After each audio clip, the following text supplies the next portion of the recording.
J'ai été découvert lors d'une éclipse totale en Inde, très exactement le 18 août 1868 à 14h25 par Jules Janssen, un astronome français qui m'a déniché grâce à l'analyse de la lumière du spectre de la couronne du Soleil. Je tire donc logiquement mon nom d'Hélios, qui signifie soleil en grec.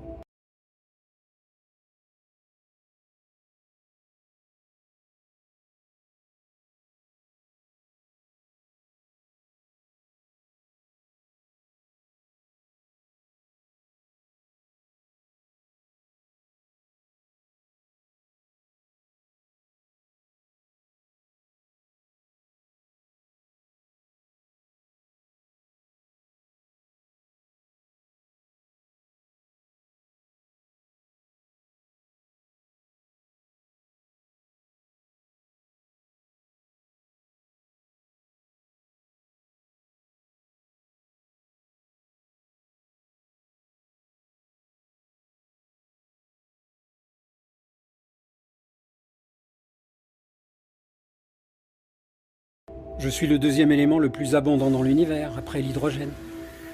Je suis tellement léger que je m'envole inexorablement vers l'espace. J'appartiens à la famille des gaz rares. Les physiciens m'adorent car je suis très froid à l'état liquide. Je vais vous expliquer tout ça avec l'aide de mon cher ami, l'azote. L'azote constitue 78% de l'atmosphère que vous respirez en ce moment. L'azote liquide rend aussi de grands services, comme par exemple la réalisation de bonnes crèmes glacées. Plus on refroidit rapidement et plus les cristaux de glace formés sont petits, et plus la glace est onctueuse. Le zéro absolu, c'est la température la plus froide qui puisse exister, c'est-à-dire moins 273,15 degrés. À pression ambiante de l'atmosphère, l'azote liquide est à moins 196 degrés.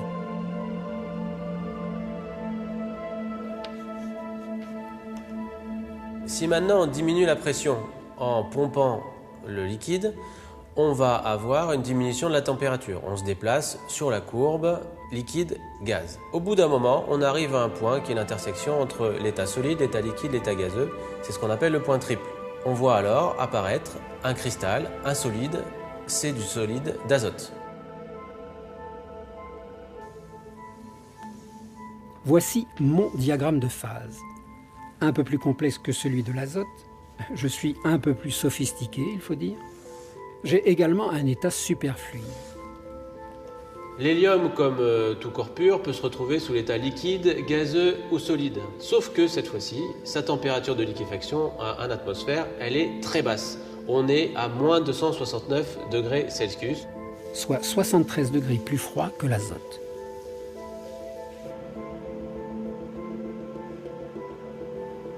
Les très basses températures, c'est très important pour nous. Quand on refroidit un circuit électrique, les électrons sont isolés des perturbations extérieures et donc du coup on peut voir leur comportement quantique et ils ont des propriétés vraiment extraordinaires qui permettent des développements de nouveaux ordinateurs ou de nouveaux circuits pour le futur. Voici donc pourquoi les physiciens me courtisent depuis si longtemps. Je suis tout simplement le liquide le plus froid connu sur Terre. Seulement 4 degrés me séparent du zéro absolu.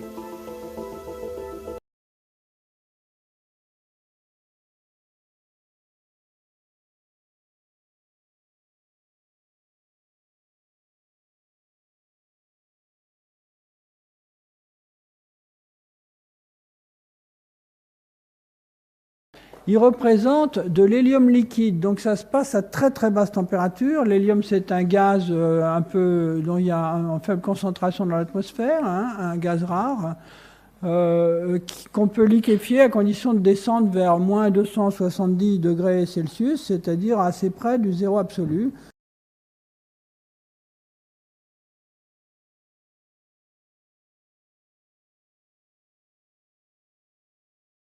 Zéro Kelvin, donc là c'est à environ 2 degrés Kelvin. Ce dont se sont aperçus ces chercheurs, c'est qu'en dessous de 2 degrés, ce liquide arrête de bouillir, et qui est un phénomène assez bizarre. Alors, allons-y. Donc, alors ça refroidit comme tout liquide qu'on pompe, il se refroidit, et comme il chauffe ici, ça bouillonne, ça bouillonne, ça bouillonne, comme un liquide qui bout, quoi.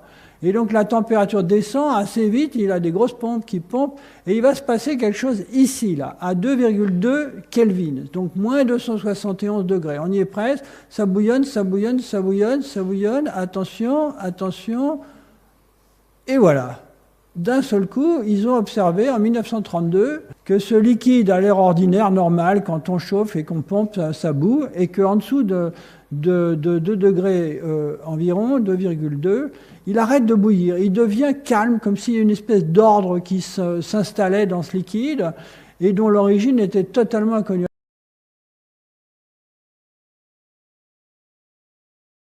Donc cet hélium liquide a deux états différents, un au-dessus de 2 degrés qui est normal, et puis un en dessous de 2 degrés qui est une espèce d'ordre mystérieux que les gens ne comprenaient absolument pas. Donc je continue, et pour vous dire que le premier qui a découvert ça, c'était un Canadien à Toronto en 1932.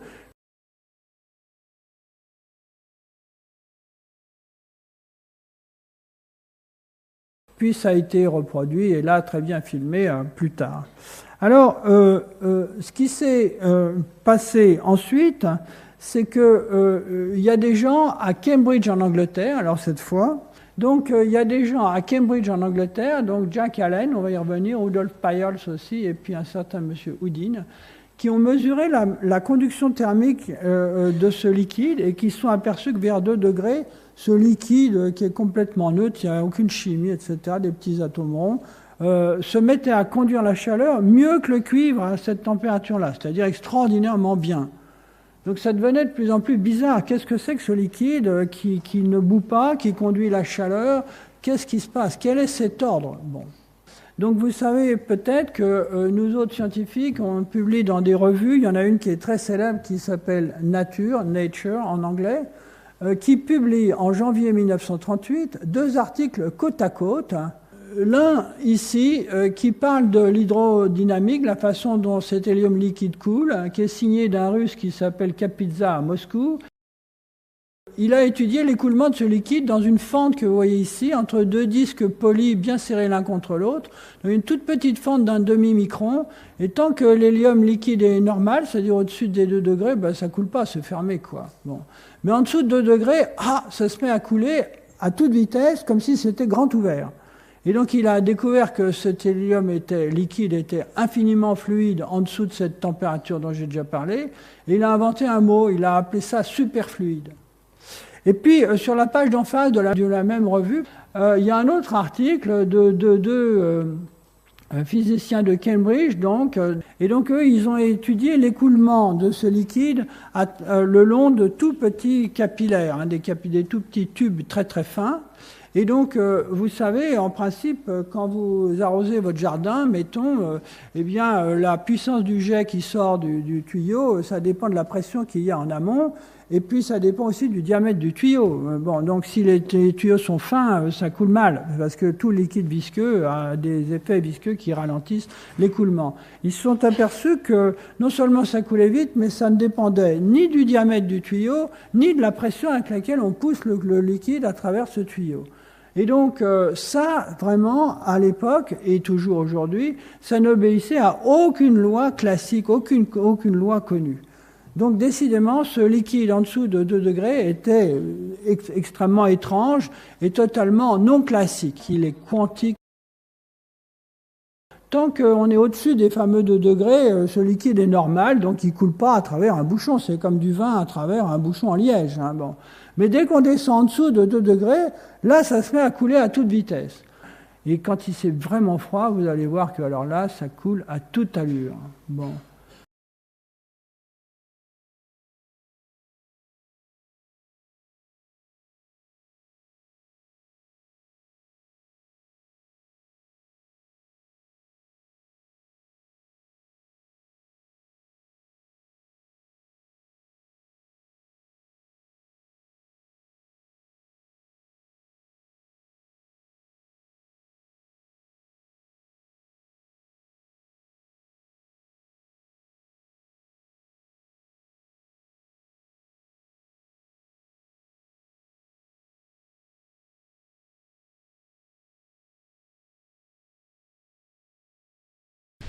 9, 8, 7, 6, 5, 4, 3, 2, 1. Lift off.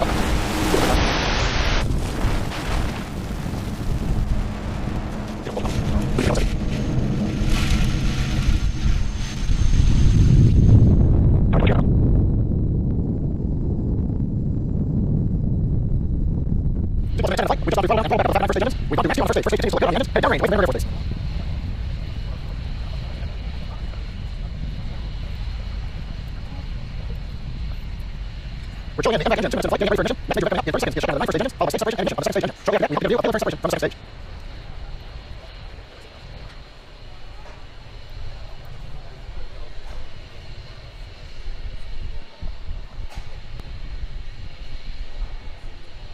Miko. Stage separation confirmed.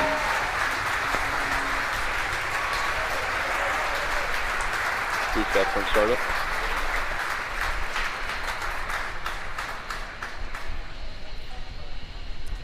We've had successful separation and ignition of the upper stage engine. First words from propulsion, things look good on the upper stage engine and the second stage. Next up, we should see fairing separation.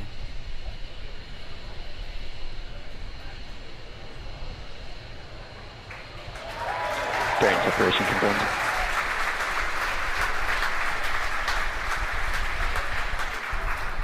You hear the applause from the team gathered around Mission Control Center here in Hawthorne. It's 5:30 in the evening. Second shift is in. They're watching the flight. Fairing separation looked very good, exposing the 10 Iridium NEXT satellites to the vacuum of outer space.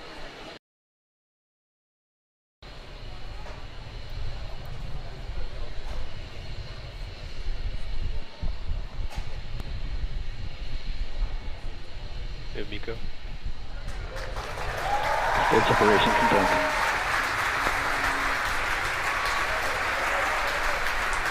Feedback from startup.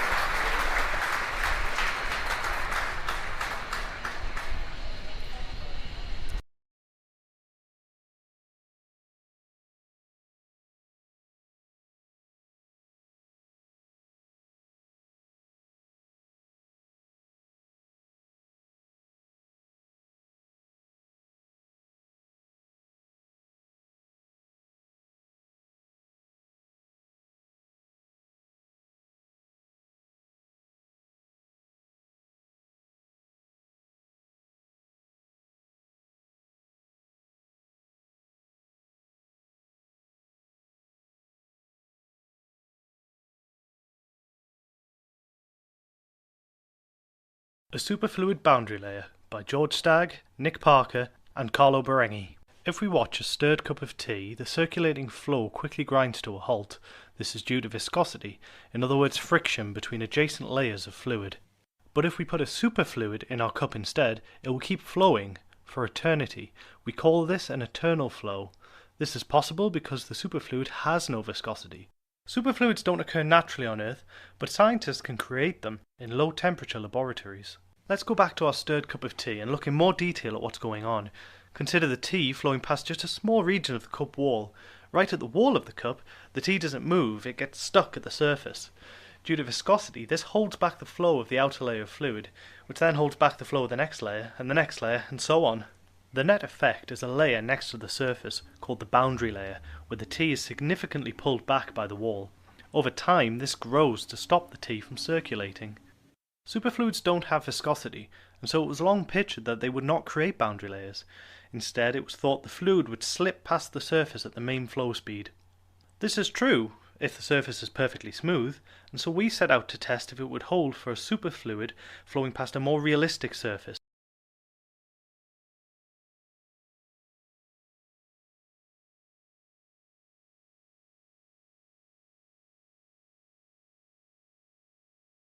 Complete with tiny grooves and giant mountains.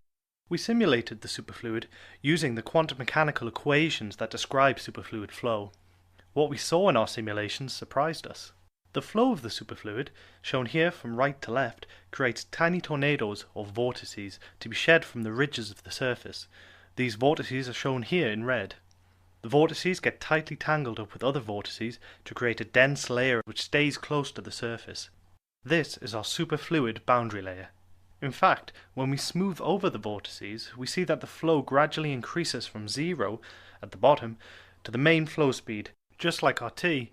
That suggests that superfluids and real fluids share deep connections, and that we really can have a storm in a teacup if our tea is super cold and super fluid. Thank you very much for watching.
The superfluid core of a dead star, presented by Science at NASA. Neutron stars are very strange. For one thing, they're made of neutrons, but that's just for starters. A neutron star, the entire star, is smaller than the town you live in. Some of them spin around on their axis so fast they can complete one revolution in less than a millisecond. And a mere teaspoon of a neutron star's solid crust weighs more than 1 billion tons. Very strange indeed. But would you believe they just got stranger? Astronomers using NASA's Chandra X-ray Observatory have discovered that neutron stars, one of them at least, has a superfluid core. A superfluid is a bizarre, friction-free state of matter that, here on Earth, exists in laboratories at temperatures near absolute zero. Superfluids have no viscosity, but they do have surface tension. This weird combination causes superfluids to try to climb out of any cup they are placed in, slithering up the sides and over the rim. Superfluids also have infinite thermal conductivity. They spread heat very rapidly. The thermal character of superfluids is what led to their discovery in a neutron star about 11,000 light-years from Earth. The neutron star is spinning inside a supernova remnant astronomers call Cassiopeia A, or Cas-A for short.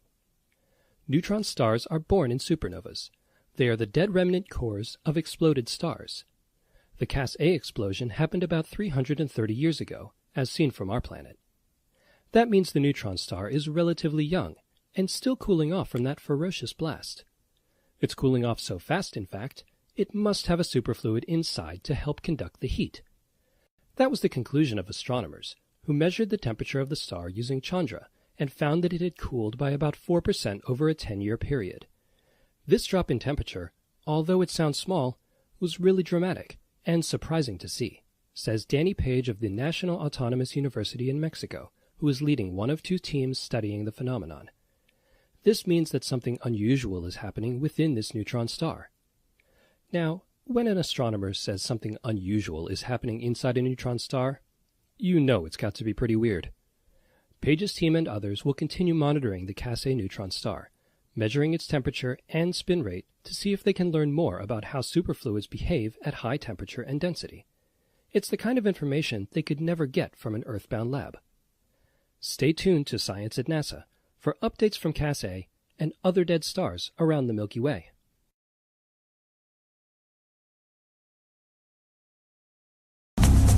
Contrairement à la Terre, dont l'atmosphère filtre la plupart des rayons UV nocifs et autres particules solaires, y compris l'hélium-3, la Lune n'a pas d'atmosphère pour protéger sa surface.